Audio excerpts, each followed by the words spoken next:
بات تو یہ ہے کہ جتنی امت کے ساتھ شفقت نبی علیہ السلام کو تھی اور جتنی محبت نبی علیہ السلام کو تھی، ایسی محبت کا کوئی تصور بھی نہیں کر سکتا۔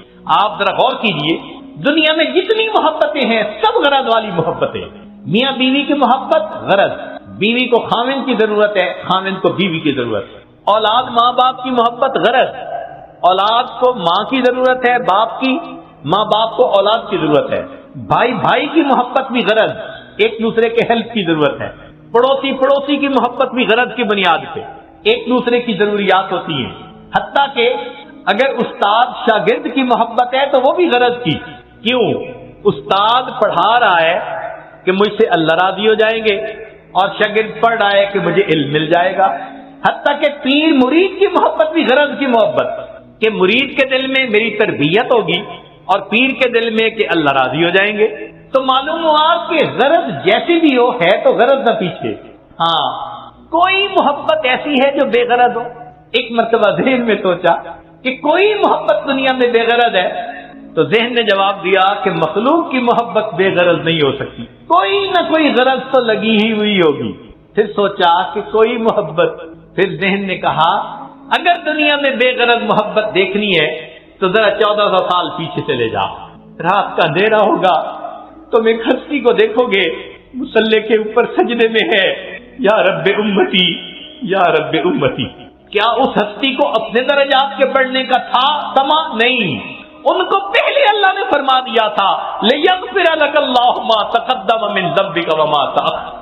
ان کو اللہ نے پہلے بتلا دیا تھا وَلَسَوْفَ يُعْطِيكَ رَبُّكَ فَتَرْضَىٰ، میرے محبوب تجھے اتنا عطا کروں گا کہ تو بس بس کرنے لگ جائے۔ پھر وہ ہستی کیوں رو رہی ہے؟ اتنا لمبا سجدہ کہ بیوی اٹھ کے پاؤں ہلا کے دیکھتی ہے کہ ابھی زندگی تو ہے یا نہیں۔ یہ کیوں رو رہے ہیں؟ یہ امت کے اوپر شفقت کی وجہ سے رو رہے ہیں۔ نبی علیہ الصلوۃ والسلام کو امت کے ساتھ ایسی محبت، اس لیے قیامت کے دن انبیاء بھی نفسا نفسی پکارتے ہوں گے، ایک اللہ کے حبیب ہوں گے جو اس دن بھی امتی امتی فرما رہے ہیں۔ اللہ کے حبیب صلی اللہ علیہ وسلم کو اس قدر امت کے ساتھ شفقت و محبت تھی۔ ایک اور آخری بات کہ جب نبی علیہ الصلوۃ والسلام کے ساتھ ایسی محبت ہے تو پھر اس کی ایک علامت یہ بھی ہے کہ کثرت الصلاۃ والسلام علیہ، نبی علیہ الصلوۃ والسلام کے اوپر کثرت سے صلاۃ و سلام پڑھنا، درود شریف پڑھنا۔ چنانچہ قرآن مجید میں اللہ تعالیٰ ارشاد فرماتے ہیں ان اللہ وملائکتہ یصلون علی النبی یا ایھا الذین آمنوا صلوا علیہ وسلموا تسلیما۔ تو ہم بھی کثرت سے درود شریف پڑھیں، اللہم صلی علی سیدنا محمد وعلی آل سیدنا محمد وبارک وسلم۔ سید القراء ابن کعب رضی اللہ عنہ نبی علیہ السلام کی خدمت میں حاضر ہوئے، اے اللہ کے حبیب صلی اللہ علیہ وسلم، میں آپ پر تیسرا حصہ اپنے وقت کا درود شریف پڑھنے میں لگا دوں؟ نبی علیہ السلام نے فرمایا تو زیادہ کرے گا تو تجھے زیادہ فائدہ ہوگا۔ اے اللہ کے حبیب صلی اللہ علیہ وسلم میں 2/3 حصہ درود شریف پڑھا کروں؟ نبی علیہ السلام نے فرمایا زیادہ پڑھے گا تو زیادہ نفع ہوگا۔ انہوں نے کہا اے اللہ کے حبیب صلی اللہ علیہ وسلم پھر تو میں پورا وقت ہی آپ پر درود شریف پڑھوں گا۔ قال، نبی علیہ السلام نے اس کے جواب میں فرمایا کہ اذن یغفر ذنبک وتکفی ہمک، اگر تو ہر وقت مجھ پر درود شریف پڑھے گا اللہ پھر تیرے سب گناہوں کو معاف کر دیں گے اور تیرے تمام غموں کو اللہ ختم فرما دیں گے۔ عمر بن خطاب اللہ عنہ فرماتے تھے الدعاء والصلاۃ معلق بین السماء والارض، دعا اور نماز آسمان اور زمین کے درمیان معلق رہتی ہیں، فلا یصعد الی اللہ منہ شیء حتی یصلی علی النبی صلی اللہ علیہ وسلم، یہ اس وقت تک اوپر قبولیت کے لیے نہیں جا پاتی جب تک کہ ان میں نبی علیہ السلام پر درود شریف نہ پڑھا گیا۔ اسی لیے ہر دعا سے پہلے بھی درود شریف پڑھنا چاہیے، بعد میں بھی پڑھنا چاہیے۔ نبی علیہ السلام نے ارشاد فرمایا الدعاء بین الصلاتین لا یرد، کہ 2 درود شریف کے درمیان جو دعا مانگی جاتی ہے اس دعا کو رد نہیں کیا جاتا۔ ایک حدیث مبارکہ میں نبی علیہ السلام نے فرمایا من صلی علی فی کتاب لم تزل الملائکۃ تستغفر له ما دام اسمی فی ذلک الکتاب، اگر کوئی بندہ لکھ رہا ہو اور لکھتے ہوئے نبی علیہ السلام کا نام نامی اس میں گرامی آ جائے اور وہ نام نامی اس میں گرامی کے ساتھ صلی اللہ علیہ وسلم لکھے، تو نبی علیہ السلام نے فرمایا جب تک اس کتاب میں میرے نام کے ساتھ یہ درود شریف لکھا رہے گا اس وقت تک ایک فرشتہ اس کے لیے استغفار کرتا رہے گا۔ اللہ اکبر کبیرہ۔ ابن مسعود عنہ فرماتے ہیں کہ نبی اسلام نے فرمایا اول الناس بی یوم القیامہ اکثرہم علی صلاۃ، کہ جو بندہ مجھ پر سب سے زیادہ درود شریف پڑھتا ہوگا وہ پھر قیامت کے دن میرے سب سے زیادہ قریب بھی وہی بندہ ہوگا۔ ابو بکر صدیق عنہ نے ایک عجیب بات فرمائی، فرماتے تھے کہ الصلاۃ علی النبی امحق للذنوب من الماء البارد للنار، کہ جس طرح ٹھنڈا پانی آگ کو جلدی بجھا دیتا ہے، درود شریف کا پڑھنا انسان کے گناہوں کو اس سے بھی جلدی بجھا دیتا ہے۔ تو درود شریف پڑھنے سے انسان کے گناہ مٹا دیے جاتے ہیں۔ ابو ہریرہ عنہ فرماتے ہیں کہ نبی اسلام نے فرمایا من نسی الصلاۃ علی نسی طریق الجنہ، جو مجھ پر درود شریف پڑھنا بھول گیا وہ جنت کا راستہ ہی بھول گیا۔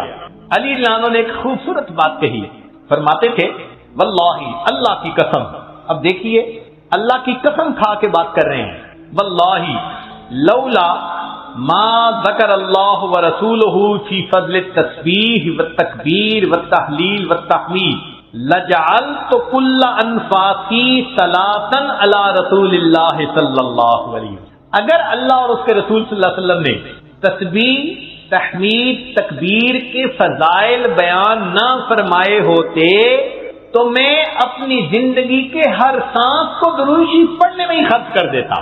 ایک اور حدیث مبارکہ سنیے، نبی علیہ الصلوۃ والسلام کے ساتھ صدیق اکبر میں بیٹھے ہوئے ہیں، ایک نوجوان آیا، نبی علیہ السلام نے اسے اپنے اور صدیق اکبر کے درمیان بٹھا دیا، پھر فرمایا کہ ابو بکر میں نے تیرے اور اپنے درمیان اس کو بٹھا دیا، اس بات پہ حیرت تو ہوئی ہوگی۔ اللہ کے نبی صلی اللہ علیہ وسلم بڑی حیرت ہو رہی ہے۔ فرمایا ان ھذا الفتى یصلی علی صلاۃ ما یصلیھا علی احد من امتی، میرا یہ نوجوان امتی مجھ پر ایسا درود شریف پڑھتا ہے کہ جو درود شریف میری امت میں سے کوئی دوسرا مجھ پر نہیں پڑھتا، اس کی وجہ سے میں نے اس کو اپنے قریب بٹھایا۔ پھر نبی علیہ السلام نے بتلایا کہ وہ کیا درود شریف پڑھتا تھا، اللہم صلی علی محمد عدد من صلی علیہ وصلی علی محمد عدد من لم یصلی علیہ وصلی علی محمد کما امرت بالصلاۃ علیہ وصلی علی محمد کما تحب ان یصلی علیہ وصلی علی محمد کما ینبغی ان یصلی علیہ۔ چنانچہ ہمارے اکابر علماء دیوبند نے باقاعدہ تفصیل لکھی ہے کہ کس کس موقع پر درود شریف پڑھنا چاہیے۔ دخول المسجد والخروج منہ، مسجد میں داخل ہوتے ہوئے یا مسجد سے نکلتے ہوئے درود شریف پڑھنا چاہیے۔ والتشہد، اتحیات میں بھی درود شریف سب پڑھتے ہیں۔ ورؤیت المساجد، جب مسجد پر نظر پڑے تو اس وقت بھی درود شریف پڑھنا چاہیے۔ دخول الاسواق، بازار میں داخل ہوتے ہوئے درود شریف پڑھے۔ دخول البیت والخروج منہ، گھر میں داخل ہوتے ہوئے گھر سے نکلتے ہوئے بھی درود شریف پڑھنا چاہیے۔ نسیان الحاجہ، اگر بندہ کوئی بات بھول جائے، چیز رکھ کے بھول جائے، بات بھول جائے، اس وقت بھی نبی علیہ السلام پر درود شریف پڑھنا چاہیے۔ وقت الفقر، تنگ دستی کے وقت میں بھی درود شریف پڑھے۔ فی البدایت فی العلم، اور جب کتاب پڑھنے بیٹھے اس وقت بھی درود شریف پڑھے۔ فی البدایت فی الخطب، جب خطبہ دینا ہو، بیان کرنا ہو تو بھی درود شریف پڑھے۔ والانتہاء من مجالس العلم، جب علم کی مجلس کا اختتام ہو تو بھی درود شریف پڑھے۔ فی لقاء الاخوان، دو مسلمان بھائی آپس میں ملیں تو بھی درود شریف پڑھے۔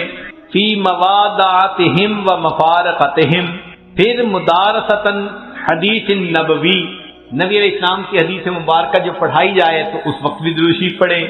عند تذکرتہ صلی اللہ علیہ وسلم، نبی علیہ السلام کے جب تذکرہ ہو تو درود شریف پڑھے۔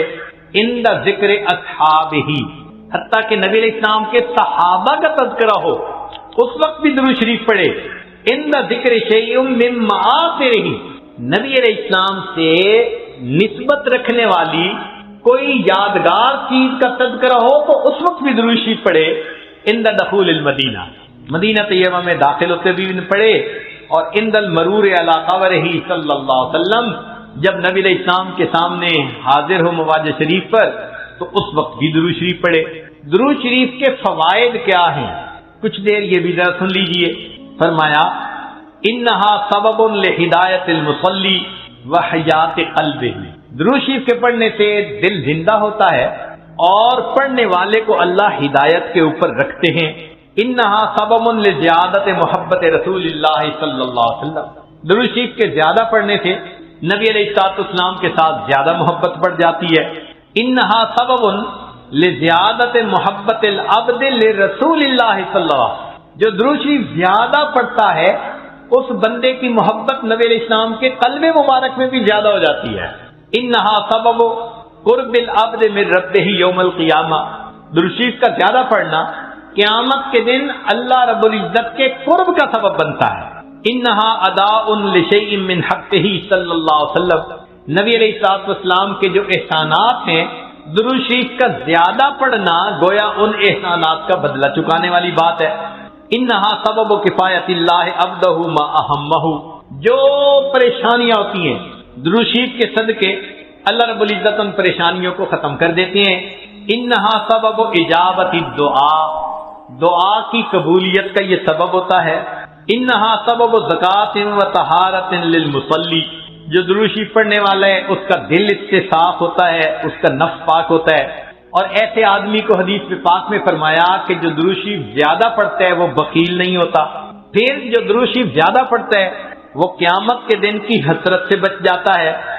اور جو درود شریف زیادہ پڑھتا ہے ملائے اعلیٰ میں اس بندے کی تعریفیں بہت ہوتی ہیں، اور اس کے عمر میں اس کے وقت میں اللہ برکتیں عطا فرما دیتے ہیں۔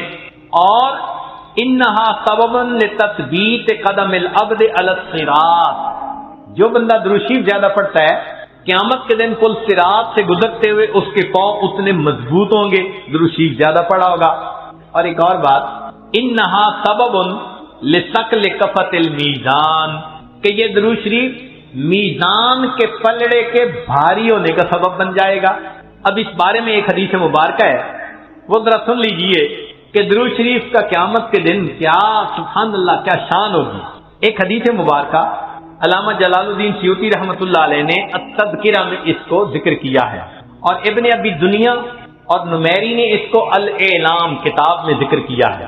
فرماتے ہیں کہ عبداللہ لانو ایک صحابی اس کے راوی ہیں کہ نبی علیہ السلام نے ارشاد فرمایا، ان لآدم علیہ السلام من اللہ عز وجل موقفا فی فصح من العرش، قیامت کے دن آدم علیہ السلام کو اللہ تعالیٰ عرش کے سامنے ایک ایسی جگہ عطا فرمائیں گے، علیہ ثوبان اخضران، ان پر دو سبز کپڑے ہوں گے، یعنی سمجھیں تہبند بھی سبز اور کرتا بھی سبز، کأنہ نخلۃ سحوق، جیسے شاخیں کٹی ہوں نا تو سیدھا کھجور کا درخت ہوتا ہے، اس طرح آدم علیہ السلام کا اونچا لمبا قد مبارک ہوگا۔ ینظر الی من ینطلق بہ من والدہ الی الجنہ ومن ینطلق بہ الی النار، اونچے قد کی وجہ سے آدم علیہ السلام دیکھ رہے ہوں گے کہ ان کی اولاد میں سے کس کو جنت لے جایا جا رہا ہے اور کس کو جہنم لے جایا جا رہا ہے۔ فبین آدم علی ذلک، آدم علیہ السلام اس حال میں ہوں گے، اذ نظر الی رجل من امت محمد صلی اللہ علیہ وسلم، کہ وہ نبی علیہ السلام کی امت میں سے ایک بندے کو دیکھیں گے، ینطلق بہ الی النار، کہ اس کو فرشتے گھسیٹ کر جہنم کی طرف لے کے جا رہے ہوں گے۔ فینادی آدم علیہ السلام، تو آدم علیہ السلام پکاریں گے، یا احمد یا احمد، نبی علیہ السلام کا نام پکاریں گے، آپ صلی اللہ علیہ وسلم کا نام محمد بھی اور آپ صلی اللہ علیہ وسلم کا نام احمد بھی، اسمہ احمد، تو آدم علیہ السلام نبی علیہ السلام کا نام پکاریں گے، یا احمد یا احمد، فیقول علیہ الصلوۃ والسلام، اس نام کو سن کر نبی علیہ الصلوۃ والسلام جواب میں کہیں گے، لبیک یا ابا البشر، اے بشر کے والد، لبیک میں حاضر ہوں۔ فیقول، وہ بتلائیں گے، ھذا رجل من امتی کا، یہ آپ کی امت کا ایک بندہ ہے، ینطلق بہ الی النار، اس کو جہنم کی طرف لے جایا جا رہا ہے۔ قال صلی اللہ علیہ وسلم، نبی علیہ السلام نے فرمایا، فاشد المئزرہ، میں اپنی چادر کو کس کے باندھ لوں گا۔ یہ عربوں میں ایک مقولہ تھا، جب انہیں کسی اہم کام کے لیے اٹھنا ہوتا تھا نا تو کہتے تھے جی ذرا چادر کو کس کے باندھو چلو، تو نبی علیہ السلام فرماتے ہیں میں اپنی چادر کو کس کے باندھ لوں گا۔ وَأَسْرَعُ فِي أَثَرِ الْمَلَائِكَةِ، اور میں تیزی سے چلوں گا ان فرشتوں کے پیچھے جو میرے امتی کو جہنم لے کے جا رہے ہوں گے. فاقول، اور میں یہ کہوں گا، یا رسول ربی، اے میرے رب کے نمائندوں، کفو، رک جاؤ. فیقولون، وہ آگے سے جواب دیں گے، نحن الغلاظ الشداد، ہم بڑے قوی اور سخت گیر ہیں. لا نعصی اللہ تعالی ما امرنا، جو اللہ حکم دیتا ہے ہم اس کی نافرمانی نہیں کرتے. ونفعل ما نؤمر، اور ہم وہ کرتے ہیں جس کا ہمیں حکم ملتا ہے. فاذا آیت النبی صلی اللہ علیہ وسلم، جب اللہ کے نبی صلی اللہ علیہ وسلم ان سے مایوس ہو جائیں گے کہ میرے کہنے کے باوجود یہ فرشتے جا رہے ہیں لے کے جہنم کی طرف، رک نہیں رہے، تو نبی علیہ السلام فرماتے ہیں، قبض علی لحیتہ بیدہ الیسری واستقبل العرش بوجہہ. نبی علیہ السلام اپنے بائیں ہاتھ سے اپنی ریش مبارک کو پکڑیں گے اور اپنے چہرے انور کو آسمان کی طرف کر کے دیکھیں گے، عرش کی طرف کر کے دیکھیں گے. عربوں میں یہ ایک طریقہ تھا کہ جب کسی سے معافی مانگنی ہوتی، منانا ہوتا، تو آج بھی کا طریقہ تھا کہ داڑھی پہ ہاتھ رکھ کے بڑی لجاجت کے ساتھ اس کی طرف محبت سے دیکھتے تھے، فریاد کرتے تھے، بھئی ہم پہ رحم کھا لو. نبی علیہ السلام جب فرشتوں کو دیکھیں گے کہ وہ رک نہیں رہے، میری امتی کو لے کے جہنم میں جا رہے ہیں، آقا صلی اللہ علیہ وسلم فرماتے ہیں، میں اپنی بایاں ہاتھ اپنی ریش کے اوپر رکھوں گا اور میں آسمان عرش کی طرف اپنے چہرے انور کے ساتھ دیکھوں گا. پھر نبی علیہ السلام فیقول فرمائیں گے، یا ربی قد وعدتنی اللہ تخزینی فی امتی. اے اللہ، آپ نے وعدہ نہیں فرمایا تھا میری امت کے معاملے میں آپ مجھے رسوا نہیں فرمائیں گے. فیاتی النداء من قبل العرش، عرش کے اوپر سے ایک آواز آئے گی، اطیعوا محمدا، او میرے فرشتوں محمد صلی اللہ علیہ وسلم کی اطاعت کرو. وردوا ھذا العبد الی المقام، اور اس بندے کو واپس جہاں سے لائے تھے میزان کے قریب وہیں جا کر چھوڑ کر آؤ. چنانچہ وہ فرشتے اس بندے کو وہاں جا کر چھوڑیں گے. فیخرج صلی اللہ علیہ وسلم، اب دوبارہ وزن شروع ہوگا. نبی علیہ الصلوۃ والسلام ایک چھوٹا سا کاغذ کا پرزہ، بطاقتن، کاغذ کا پرزہ نکالیں گے، بیضاء، سفید ہوگا، کل انملتے، جیسے انگلی کا پورا ہوتا ہے اس کے برابر ہوگا. فیلقیھا فی کفۃ المیزان الیمنی، اس کاغذ کے ٹکڑے کو نبی علیہ السلام نیکیوں کے پلڑے میں ڈال دیں گے. وہو یقول بسم اللہ، اور نبی علیہ السلام ڈالتے ہوئے بسم اللہ فرمائیں گے. فترجع الحسنات علی السیئات، نیکیوں کا پلڑا بھاری ہو جائے گا، گناہوں کا پلڑا ہلکا ہو جائے گا. فینادی المنادی، ندا دے گا وہ ندا دینے والا، سوئدہ و سوئدہ جدہ، یہ بندہ، اس کے اجداد سعید بن گئے، اس کی نیکیاں زیادہ ہو گئیں. وثقلت موازینہ، انطلقوا بہ الی الجنہ، اب اس کو جنت لے کر جاؤ.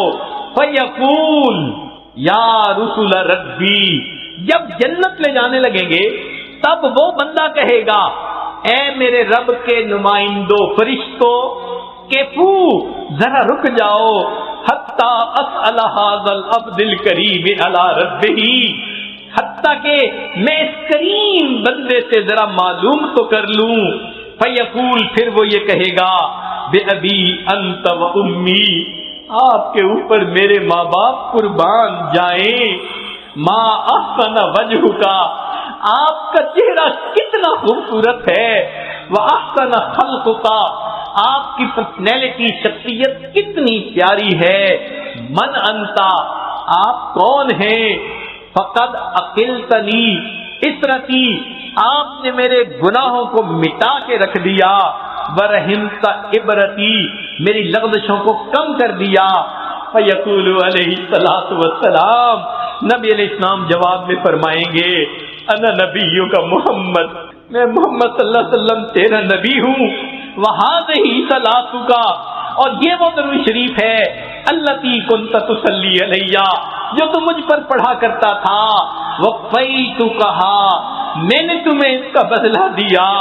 احوج ما تکون الیہا، جب تجھے اس کی بہت ضرورت تھی۔ سوچئے آج نبی علیہ السلام پر درود شریف کا پڑھنا کل قیامت کے دن میزان میں نیکیوں کے بھاری ہونے کا سبب بن جائے گا۔ دعا ہے اللہ رب العزت ہمیں اپنے حبیب صلی اللہ علیہ وسلم کی سچی محبت عطا فرمائے، ان کا احترام، ان کی عزت اکرام وہ بھی دل میں عطا فرمائے، ان کی سنتوں کی محبت کے ساتھ اتباع کرنے کی بھی توفیق عطا فرمائے، اور کثرت سے درود شریف پڑھ کر نبی علیہ السلام کی محبت کو دل میں بھرنے کی توفیق عطا فرمائے۔ اسلام کو اس دنیا میں مقام نفی میں کمال حاصل ہوا۔ ابراہیم علیہ السلام کو اس دنیا میں مقام نفی میں کمال ہوا، انہوں نے ماں سوا کی نفی کر دی۔ فرمایا ان صلاتی و نسکی و محیای و مماتی للہ رب العالمین، اور پھر فرمایا کہ میرے یہ حکم ہوا وما انا من المشرکین، اور میں مشرکین میں سے نہیں ہوں۔ انی وجہت وجہی للذی فطر السماوات والارض حنیفا وما انا من المشرکین، تو نفی کر دی انہوں نے معبودوں کی۔ ایک اللہ کے اوپر ایسا ایمان تھا کہ ماں سوا کے بتوں کو توڑ کے رکھ دیا۔ یہ ابراہیم علیہ السلام کے اس دنیا میں کمال تھا۔ مقام نفی میں جتنا کمال ان کو حاصل ہوا اتنا کسی کو حاصل نہیں ہوا۔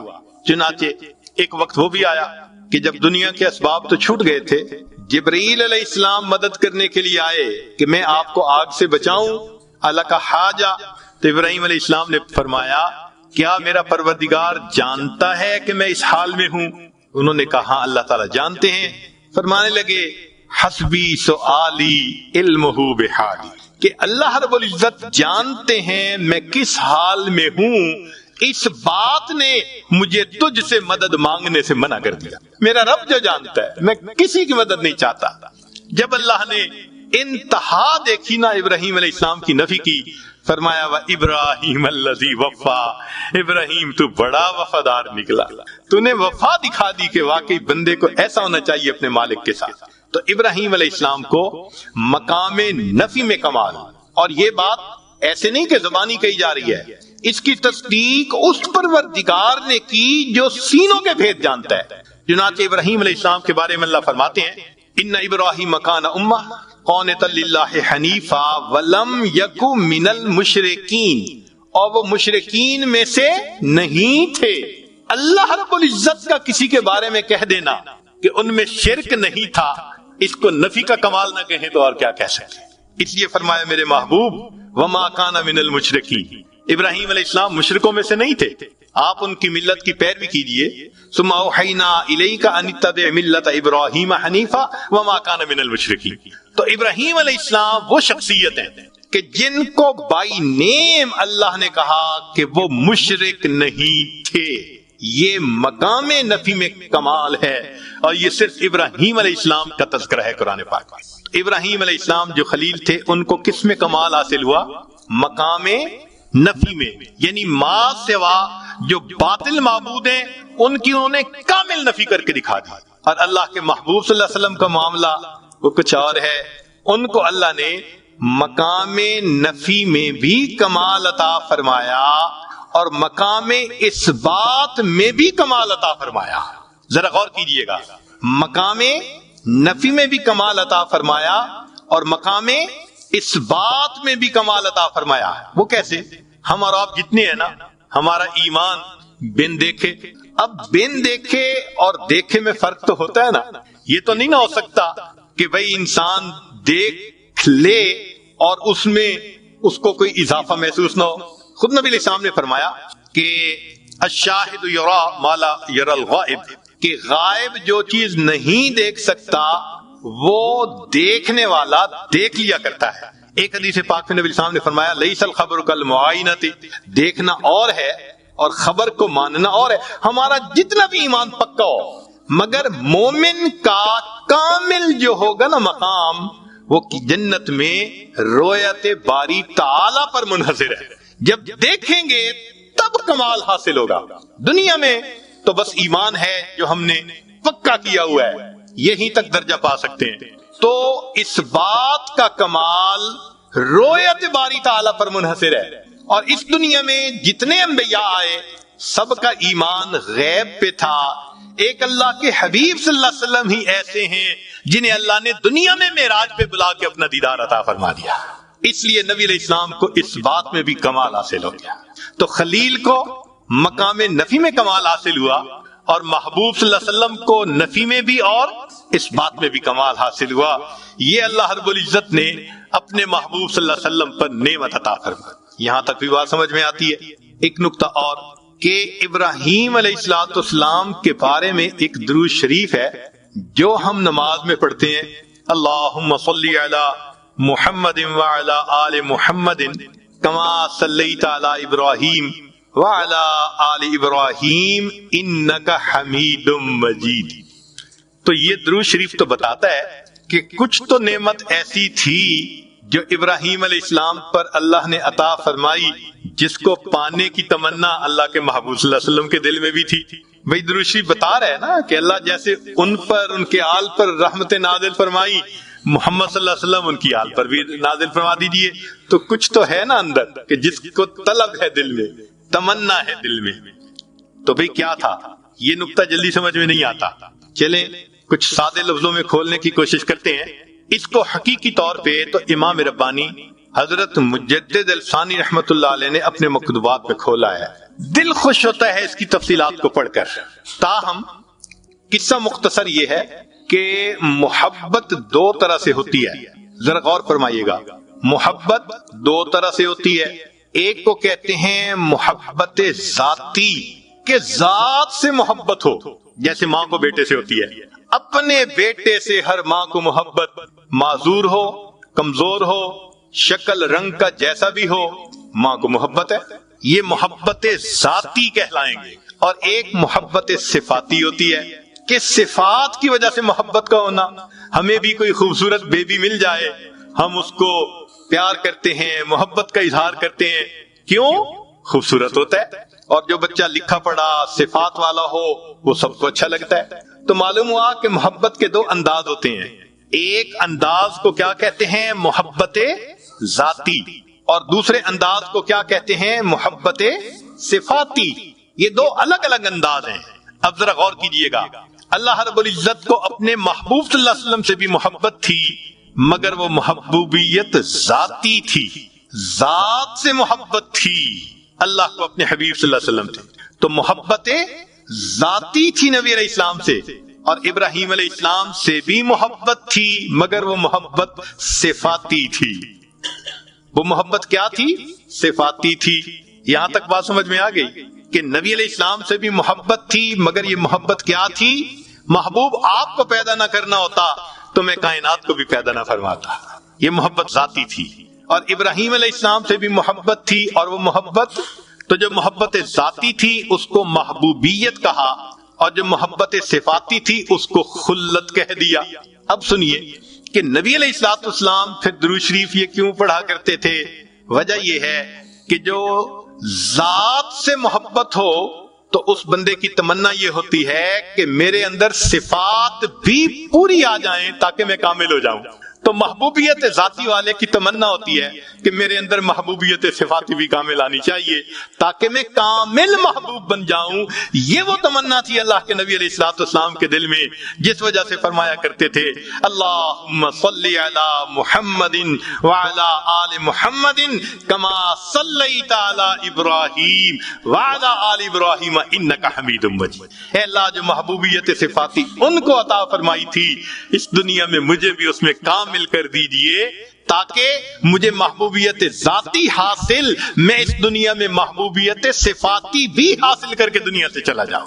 اگلی بات سنیے کہ نبی علیہ الصلوۃ والسلام نے ارشاد فرمایا، جابر لانو اس کی روایت کرتے ہیں، شیخ الحدیث رحمۃ اللہ علیہ نے فضائل درود میں بھی اس کو نقل کیا کہ ایک درود شریف ہے، اگر اس کو پڑھا جائے تو اس کا ثواب لکھنے میں فرشتوں کو 1000 دن لگ جاتے ہیں. ذرا حدیث پاک کے الفاظ پہ غور کیجئے کہ وہ درود شریف ایک مرتبہ پڑھیں تو فرشتے اس کا ثواب لکھتے لکھتے 1000 دن لگا دیتے ہیں.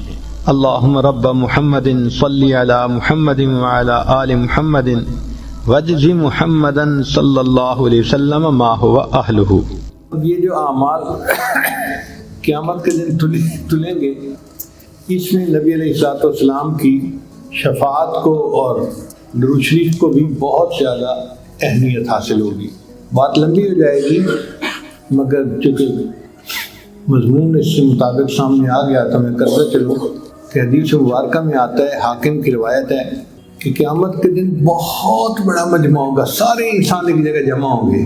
آپ بتائیں، جب ساری دنیا کے انسان آدم علیہ السلام سے لے کے قیامت کے آخری یعنی قیامت کے دن تک آنے والا آخری انسان اکٹھے ہوں گے تو یہ تو خرب لوگ بن جائیں گے۔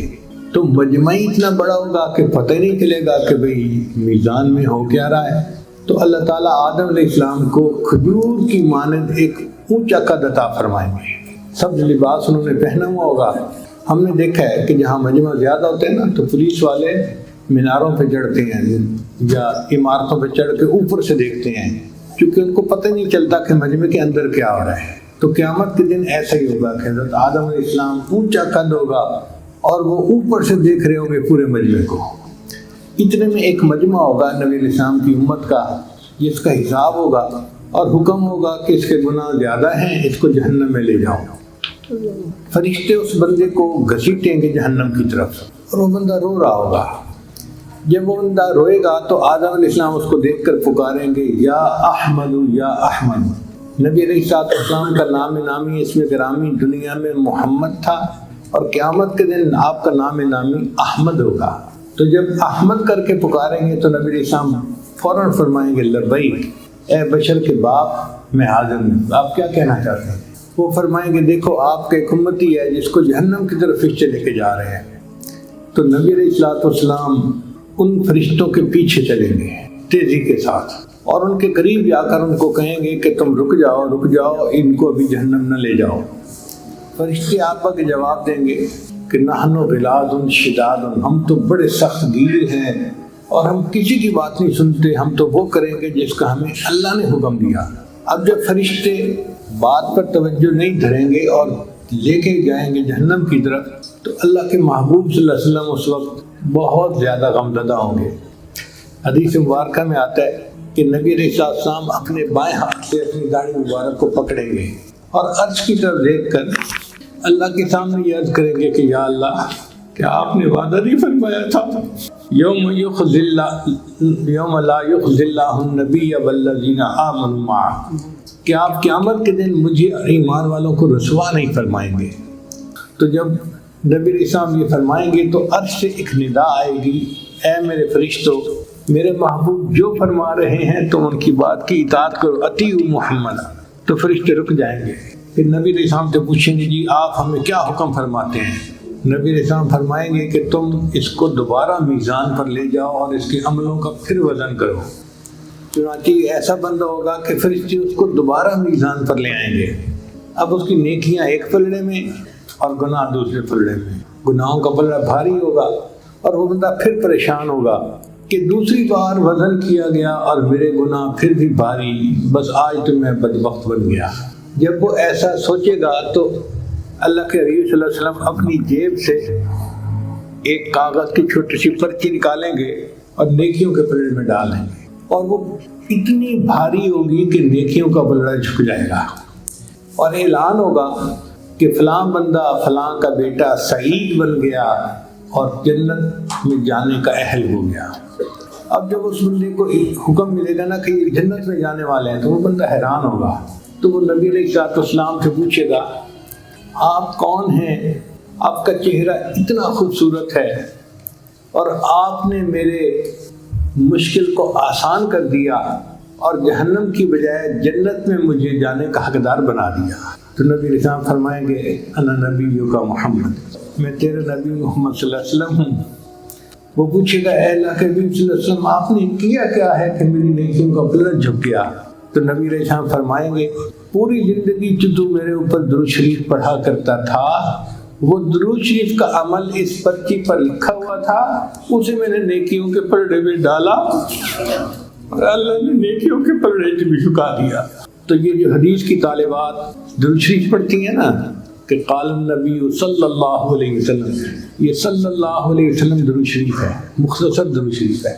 اور پتہ نہیں ایک دن میں یہ تو ہزاروں مرتبہ درود شریف پڑھتی ہیں، تو یہ عمل قیامت کے دن بخشش کا سبب بنے گا۔ ہمیں بھی چاہیے کہ ہم درود شریف کی کثرت کریں جتنی کر سکتے ہیں، کیونکہ یہ وہ عمل ہے جو مشکل میں آسانی پیدا کر دیتا ہے، اللہ کی رضا کا سبب بنتا ہے، اور قیامت کے دن بندے کو جہنم کی بجائے جنت میں جانے کا راستہ دکھاتا ہے۔ ایک حدیث پاک میں آتا ہے کہ جس نے جمعہ کے دن عصر کی نماز کے بعد 80 مرتبہ درود شریف پڑھا، اللہم صلی علی سیدنا محمد النبی الامی وعلی آلہ وسلم تسلیما، اللہ تعالیٰ 80 مرتبہ پڑھنے پر 80 سال کے گناہوں کو معاف کر دے۔ اب آپ غور کریں، عام طور پہ عمریں تو 80 سال سے کم ہی ہیں۔ آج نبی صاحب نے فرمایا میری امت کی اوسط عمریں بین 70 و 60، 60-70 کے درمیان ہوں، اور آج کل 60-70 کے درمیان ہی لوگ چلے جاتے ہیں۔ پہلے عمریں ذرا لمبی ہوتی تھیں، اب تو گھٹتی جا رہی ہیں۔ تو بہرحال 80 سال کے گناہ معاف ہونے کا دوسرا مطلب کیا ہے کہ نبی علیہ السلام نے فرمایا جو جمعہ کے دن عصر کے بعد یہ پڑھ لے گا، اللہ تعالیٰ اس کی ساری زندگی کے گناہوں کو معاف کر دے۔ آپ بتائیے یہ کتنا سستا سودا ہے۔ لہٰذا ہم میں سے ہر بندے کو اس کا معمول بنانا ہے۔ یہ بخاری شریف کی روایت ہے کہ ہم جمعہ کے دن عصر کی نماز کے بعد 80 مرتبہ پڑھیں گے، پوری زندگی کے گناہ معاف ہو جائیں۔ گھر کی عورتوں کو بھی اس کی تلقین کرنی چاہیے کہ وہ جمعہ کے دن عصر کے بعد بچوں کو بھی پاس بٹھائیں، اور گھر کے سارے لوگ 80 مرتبہ یہ درود پڑھیں، تاکہ یہ سعادت نصیب ہو کہ پوری زندگی کے ہمارے گناہ معاف ہو جائیں۔ پھر تیسری چیز جس سے کہ اللہ تعالیٰ کی طرف سے رحمت اترتی ہے، درود شریف کا پڑھنا۔ حدیث مبارکہ میں آتا ہے جو شخص ایک دفعہ درود شریف پڑھتا ہے اللہ تعالیٰ 10 رحمتیں اتارتے ہیں۔ تو 10 رحمتوں کا اترنا اس بات کی دلیل کہ روح کو غذا ملتی ہے، نور اترتا ہے انسان کے اوپر۔ ہمارے مشائخ نے فرمایا کہ 100 مرتبہ صبح اور 100 مرتبہ شام، کم از کم اتنا تو درود شریف ضروری پڑھ لیں۔ ایک صحابی رضی اللہ عنہ پوچھتے ہیں اللہ کے نبی صلی اللہ علیہ وسلم میں کتنا درود شریف پڑھوں؟ فرمایا زیادہ پڑھ، چوتھائی حصہ، زیادہ پڑھو گے تو فائدہ زیادہ۔ اللہ کے نبی صلی اللہ علیہ وسلم آدھا حصہ، بھائی زیادہ پڑھو گے تو زیادہ فائدہ۔ 3 حصے، فرمایا اور زیادہ، 4 حصے۔ جب انہوں نے کہا کہ میں پورا وقت درود شریف پڑھنے میں لگا دوں گا، نبی صاحب نے فرمایا اذن یغفر لک ذنب، تیرے گناہوں کو بخش دیا جائے گا اور تیرے غموں کو تیرے سر سے اتار دیا جائے گا۔ تو درود شریف کے پڑھنے سے اللہ تعالیٰ گناہوں کو معاف کرتے ہیں اور دھو دے۔ صدیق اکبر رضی اللہ عنہ فرمایا کرتے تھے کہ ٹھنڈا پانی آگ کو اتنا جلدی نہیں بجھاتا جتنا جلدی درود شریف کا پڑھنا انسان کے دلوں کی ظلمت کو مٹا دیتا ہے۔ سیدنا علی رضی اللہ عنہ فرمایا کرتے تھے کہ اگر اللہ تعالیٰ اور اس کے رسول صلی اللہ علیہ وسلم نے تسبیح، تکبیر، تحمید، تحلیل ان کے فضائل نہ بتائے ہوتے تو میں اپنا پورا وقت درود شریف کے پڑھنے میں گزار دیتا۔ تو ہم بھی درود شریف پڑھیں، کم از کم 100 مرتبہ صبح اور 1 مرتبہ شام۔ اس سے کیا ہوگا کہ دل کو غذا ہو۔ ہمارے حضرت مرشد عالم رحمۃ اللہ علیہ کے ایک مرید تھے، عالم تھے، مسلم شریف پڑھاتے تھے۔ انہوں نے زندگی کے کوئی 25 سال مسلم شریف پڑھائی تھی۔ ایک دن وہ کہنے لگے کہ حضرت میں آپ کو ایک عجیب واقعہ سناؤں، تو ضرور سنا۔ کہنے لگے ہم سے پہلے سعودی عرب کے اوپر ترکوں کا قبضہ تھا، اور ترکوں نے قبروں کے اوپر بڑے گنبد بنائے ہوئے تھے اور قبریں بنائے ہوئے تھے اور عمارتیں بنائی ہوئی تھیں۔ تو ہم نے حدیث مبارکہ پڑھی جس سے ثابت ہوتا ہے کہ بنا القبور کی اتنے کبے بنے ہوئے تھے، ہم نے سب گرا دیے۔ اب مسئلہ آیا گنبد خضرا کا۔ تو کچھ علماء کہتے ہیں کہ حدیث مبارکہ کی روشنی میں ہمیں گنبد خضرا کو بھی گرا دینا چاہیے۔ تو ہم نے جو بادشاہ ہے اس کو اپنی ریکمنڈیشن دی۔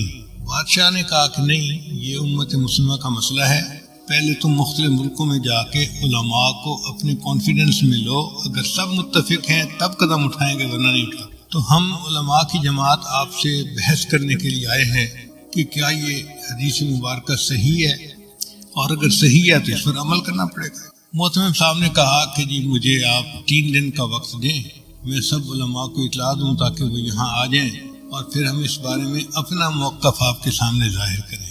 تو ٹھیک ہے، ہم 3 دن دارالعلوم میں مہمان بن کے رہتے ہیں۔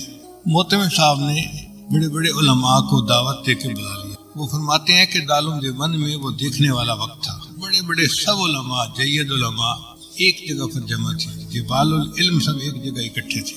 اور جو آخری رات تھی وہ تو پوری رات ہی علماء اس مسئلے پر آپس میں ڈسکس کرتے رہے، کتابیں پڑھتے رہے، اور کچھ لوگ روتے رہے، دعائیں مانگتے رہے کہ یا اللہ بہت نازک مسئلہ ہے، ہم سے اس کے کرنے میں کوئی کمی نہ رہ جائے، کوتاہی نہ ہو جائے۔ اگلا دن ہوا، عصر کی نماز کے بعد مجمع بیٹھا تھا تو محتمم صاحب نے ان علماء کو کہا کہ جی آپ سب علماء کے سامنے اپنا موقف پیش کریں پھر جواب ہم دیں. تو ان کے جو امیر تھے وہ کھڑے ہوئے اور انہوں نے بیان کیا کہ بخاری شریف کی یہ حدیث ہے اور اس سے ثابت ہوتا ہے کہ بنا علی القبور کی اجازت نہیں ہے. تو ہم نے جنت بقیع کے اندر تو قبروں پر جتنی عمارتیں تھیں سب گرا دیں. اب مسئلہ ہے گنبد خضرا کا. تو ہم آپ لوگوں سے یہ پوچھنے آئے ہیں کہ بتائیں کیا اس حدیث کے اوپر آپ کو کوئی اعتراض ہے، کوئی جرح ہے کسی راوی کے اوپر، یا کوئی کمی کسی طرح کی بھی ہو، کوئی شغم ہو تو بتائیں. تو جب انہوں نے پوچھا تو تھوڑی دیر کے لیے سارا مجمع خاموش، کہیں کہیں سسکیوں کی آواز آتی، علماء کی آنکھوں سے آنسو جاری تھے اور رو رہے تھے کہ اللہ ہم سے جواب دینے میں کوئی کوتاہی نہ ہو جائے. کوئی جرت نہیں کر رہا تھا اس کے جواب دینے کی. اتنے میں حضرت اقدس تھانوی رحمۃ اللہ علیہ کھڑے ہوئے اور حضرت نے فرمایا کھڑے ہو کر، الحمدللہ اللہ نے اس مسئلے میں مجھے شرح صدر عطا فرما دی. اس نے پوچھا کہ شرح صدر سے کیا مراد ہے؟ حضرت نے فرمایا کہ شرح صدر یہ کہ یہ حدیث بالکل صحیح ہے، اس کے کسی راوی کے اوپر کوئی اعتراض نہیں ہے، کوئی جرح نہیں ہے، اور ہر لحاظ سے یہ حدیث صحیح بھی ہے سند متصل کے ساتھ اور صحیح مضبوط ہے مضمون اس کا. تو جو ان کے امیر تھے وہ کہنے لگے کہ اس کا مطلب یہ ہوا کہ اگر یہ حدیث صحیح ہے تو پھر تو نص ہو گئی، اس کے اوپر عمل کرنا ہمارے لیے ضروری ہو گیا. تو کیا ہم گنبد خضرا گرا سکتے ہیں؟ تو تھانوی نے جواب دیا یہی تو شرح صدر ہے جو اللہ نے مجھے عطا فرما دیا. حدیث بھی صحیح ہے لیکن آپ گنبد خضرا کو گرا نہیں سکتے. اس نے کہا آپ کیسی باتیں کر رہے ہیں؟ جب حدیث صحیح ہے تو پھر اس گنبد خضرا کو گرانے میں رکاوٹ کیا ہے؟ حضرت نے فرمایا اس کی وجہ یہ کہ حدیث پاک کے مطابق بنا علی القبور کی اجازت نہیں ہے، کہ قبر کے اوپر کوئی عمارت، کوئی کمرہ، کوئی جبہ کبہ بنانے کی اجازت نہیں ہے. گنبد خضرا کا معاملہ الگ ہے. یہاں عمارت پہلے تھی، یہ حجرہ عائشہ تھا، اور نبی اسلام کی قبر مبارک بعد میں اس کے اندر بنائی گئی، لہذا اب اس عمارت کو کوئی بندہ گرا نہیں سکتا. ایسا جواب تھا کہ وہ لوگ مطمئن ہو گئے. گنبد خضرا آج بھی ہے. کابر علماء دیوبند کی عشق نبی کی دلیل دے رہا ہے. اللہ علم کی گہرائی عطا فرما دیتے ہیں تو بندہ پھر علم کی تہ تک پہنچ جاتا ہے.